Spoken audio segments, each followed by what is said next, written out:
As shown over the last 2 times we delved into the supernatural universe, there are several hypotheses that could be made. Many without direct evidence or proof, and others where it fits in so nicely into the slot that it might as well be the truth. Today we look into another instance of that which has gone unanswered over the course of a decade. Why were Amara and Dean linked together? On the surface, it was explained thusly. You bore the mark.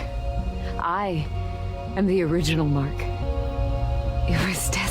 But that seems far too simplistic, and frankly enough, rather laughable for it to merely be chalked up to destiny. After all, the fates exist in Supernatural, yet I highly doubt that Attributions and her sisters would be getting anywhere near Amara to be trying to tie a destiny to her. And the fact that such a concept of destiny would even be something that Amara would consider is in itself rather strange, given that such a concept wouldn't have even appeared until long after she was sealed away within the mark. So what's the deal? Let's start with an overview of what the Mark of Cain is and its mechanics. The mark, also referred to as the first curse, was the result of the primordial entity trapping spell used during the first war against the darkness to lock Amara away forever, before being given to Lucifer. Amara began to manifest through the mark and began to influence Lucifer. This made him more prideful, arrogant, yet he was still loyal to Chuck due to being Chuck's favorite, even as new things were being created. This also likely had the side effect of tainting Lucifer's vessel, corrupting him slowly over time, which is why his vessels early on need to drink demon blood to keep from exploding due to his power. Why? Strengthens the vessel. Keeps it from exploding. But the guy he's in now... He's drinking gallons. The mark grants several abilities to its host, including immortality, resurrection, immunity to demonic, angelic, and magical powers, telekinesis, super strength, and precognition. Have you noticed something? Kinda interesting, isn't it? All of these powers, except for probably precognition, were displayed by Amara over the time when she was finally freed, and was going about her rampage to get Chuck to come out of hiding. Show yourself! But on a much lesser scale than what Amara was truly capable of. It offered just the briefest taste of her power, but more importantly, her rage. One of the key issues with the mark is that it imbues its host with a murderous rage. While higher beings such as archangels are capable of resisting it, as seen with Lucifer, they're not immune. The mark exacerbates the worst traits of an immortal, while in humans, it creates an all-encompassing hunger to kill that only grows stronger the longer that a life is not taken to satiate it. To be entirely honest, I suspect that this is meant to be a form of release valve, an outlet for Amara's rage. But there's one ability that we haven't covered yet if you noticed, and it's the most important one, especially since it gave us this. The ability to convert a human into a demon, or rather, as I would call this creature, a darkling. You see, this creates a very interesting situation that brings us to a question that has been asked but never answered. Given that Lucifer had the mark when he first rebelled and created Lilith, did he use the mark on her? My answer is no, at least not intentionally. If we look over the timeline, Lucifer had the mark all the way up until his imprisonment in the cage by Chuck after giving the mark to Cain, who kept it until finally giving it to Dean. Yet, when Dean was killed and resurrected, his soul wasn't tormented, it didn't get sent to hell, it didn't get twisted or even broken by the torturers, but instead he came back as a black-eyed demon. Or was he? You see, I believe the tortures of hell are meant to replicate the process in which naturally occurs when one is holding the mark, to twist and corrupt their souls, in essence creating an advanced version of a rabbit. Let's check off some boxes, shall we? 1. Demons have smoke forms similar to the darkness. Check. Demons and rabbits both have blackened features that are distinct yet uniform. Check. Demons and rabbits both have a connection to the darkness. Check.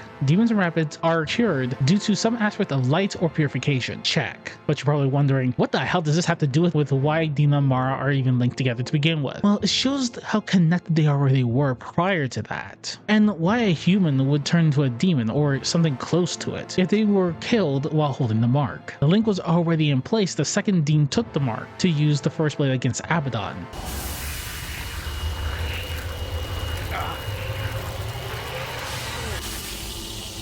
This brings us to our next point. What caused the link? Let's take a look at the supernatural universe. In the 2 previous hypotheses, we established that the natural order demands balance. It supersedes Chuck, Amara, the Shadow, Unity, even Jack after becoming the new Unity, puts in place rules that follow the natural order. When I restored things, I wanted mankind to make their own fate. That meant no interference from on high, anywhere, no exceptions. The biggest point is this. When Amara was freed, the link between her and Dean was exponentially magnified.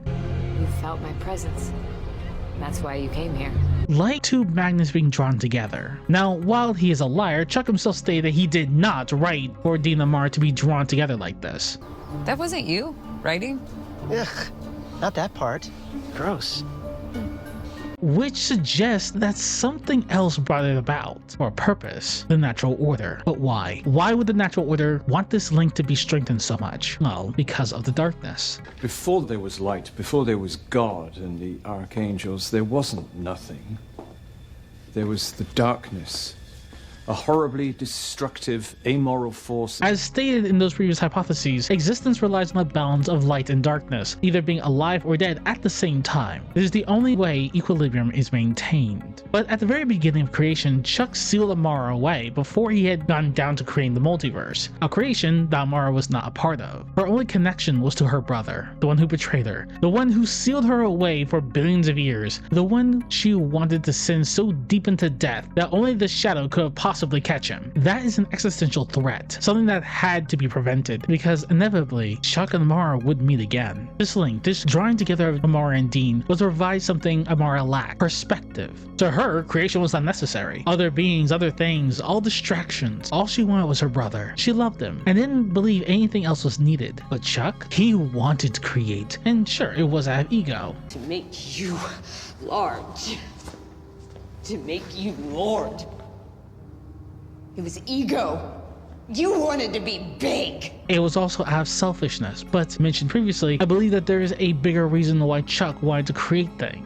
Even so, the natural order attempted to prevent Amara from killing Chuck by having her bond with Dean in such a manner that so that she would see what was possible. A glimpse into why creation was something her brother obsessed over: beauty and ugliness, joy and hatred, warmth and coldness, everything she never had experienced. That bond was a preventive measure, one that failed at first,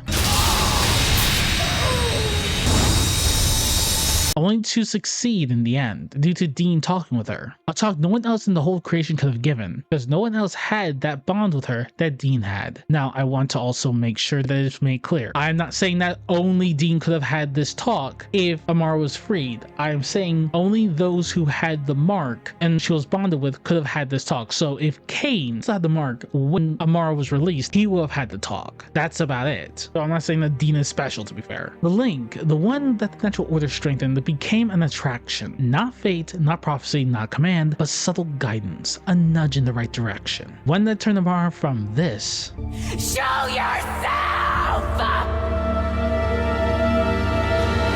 to this.